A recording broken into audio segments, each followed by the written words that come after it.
নমস্কার সম্মানীয় দর্শক বন্ধুগণ, আধার নিয়ে দারুণ সিদ্ধান্ত নিয়েছে কেন্দ্র সরকার তথা ইউআইডিএআই। এবার বাড়িতে বসেই আধার সংক্রান্ত বিভিন্ন আপডেট, বিভিন্ন সংশোধন করতে পারবেন।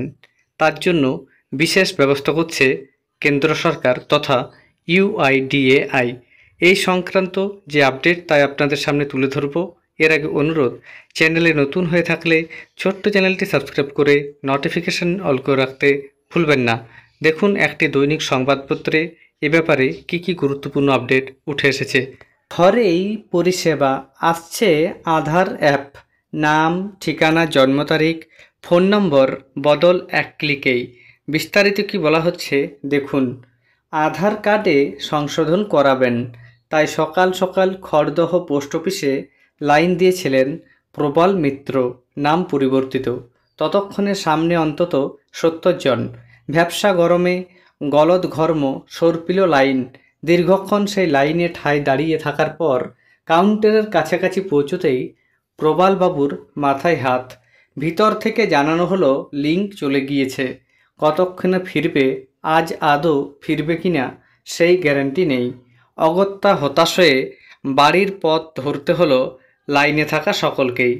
ঘটনা হলো গোটা দেশে রোজ প্রবালবাবুর মতো অগুন্তি মানুষকে এইভাবে হয়রান হতে হয়। মুশকিল আসানে এবার নয়া ভাবনা কেন্দ্রীয় সরকারের। ব্যবহারকারীদের সুবিধার্থে নতুন একটি কিউআর কোড বেসড আধার মোবাইল অ্যাপ বানাচ্ছে unique identification authority of India অর্থাৎ ইউআইডিএআই। এই নয়া অ্যাপের মাধ্যমে ঘরে বসেই অনলাইনে করা যাবে আধার কার্ডের নাম, ঠিকানা, মোবাইল নম্বর ও জন্ম তারিখের মতো এক ঝাঁক ব্যক্তিগত তথ্যের আপডেট বা সংশোধনের কাজ।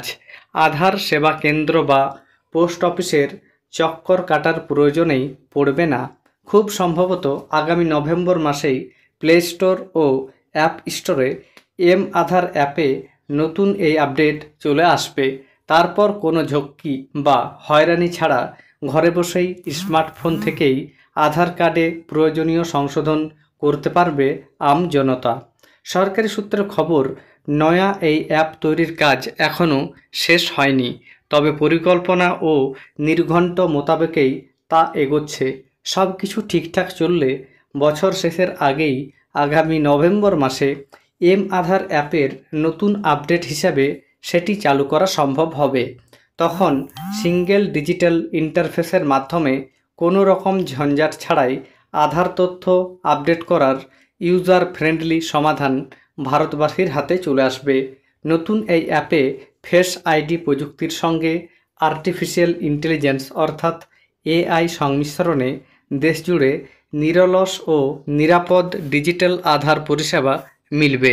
সরকারি সূত্রে আরও জানানো হচ্ছে, নভেম্বর মাস থেকে শুধুমাত্র আঙুলের ছাপ বা চোখের তারার স্ক্যানের মতো বায়োমেট্রিক অথেন্টিকেশনের কাজে এনরোলমেন্ট সেন্টারগুলিতে ব্যক্তিগতভাবে উপস্থিত হতে হবে।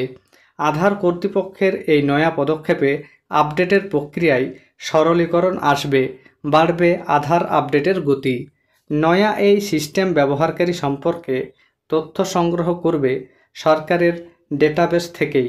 Birth certificate, pan, passport, driving licence, ration card, 100 দিনের জব কার্ড সংক্রান্ত তথ্যের মাধ্যমে ভেরিফিকেশন করা যাবে।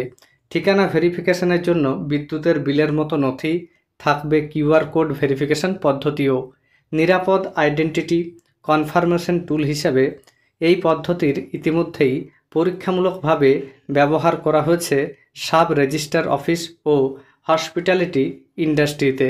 শিশুদের বায়োমেট্রিক আপডেটের জন্য বর্তমানে সিবিএসইর মতো শিক্ষা পর্ষদগুলির সঙ্গে সমন্বয় রেখে কাজ করছে আধার কর্তৃপক্ষ। এই উদ্যোগের লক্ষ্য 5 থেকে 7 বছর এবং 15 থেকে 17 বছরের মধ্যে পড়ুয়াদের বাধ্যতামূলক বায়োমেট্রিক আপডেটের কাজ সম্পন্ন করা। তাহলে বুঝতে পারছেন, কেন্দ্র সরকারের তরফ থেকে তথা ইউআইডিএআই এর তরফ থেকে আধার নিয়ে যে সিদ্ধান্ত নেওয়া হয়েছে সেটিতে সাধারণ মানুষ উপকৃত হবে। ধন্যবাদ।